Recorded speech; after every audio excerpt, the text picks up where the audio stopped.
বিশেষ চিত্র আপনি করতে পারবেন না। আমি আল্লাহকে সরাসরি দেখে এসেছি।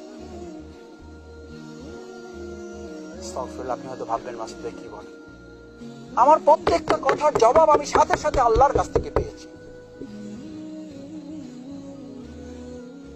আমি আল্লাহকে ওখানে বসিয়ে বলেছি যে আল্লাহ, আমার কিয়ামতের দিনে সাক্ষাৎ আমার প্রত্যাশা থাকবে, কিন্তু আমি তোমার অস্তিত্ব দেখার সুযোগ পেয়েছি, আমি তোমার সাহায্য সরাসরি দেখার সুযোগ পেয়েছি। যখন চোখ বেঁধে বলেছিল আর কি চান, আর কি কথা বলতে হবে বলেন, সময় খুব বেশি নেই, কোথাও কথা বলতে চান? আপনাদের মুনাফিক চিনতে এখনো বাকি আছে, এখনো আপনাদের মুনাফিক চেনা বাকি আছে বাংলার জমিনে।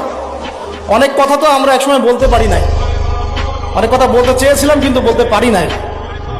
এগুলো কি আমাদের মাঠে দেখে নিবেন ইনশাআল্লাহ, কি বলতে চেয়েছিলাম কি পারি নাই। কিন্তু যেটা পারি নাই সেটা তো এখন আল্লাহ স্পষ্ট করে দিলেন। আপনাদের সবার সামনে স্পষ্ট হয়ে গেল যে আসলে গাদ্দার কারা, মুনাফিক কারা উম্মার মধ্যে।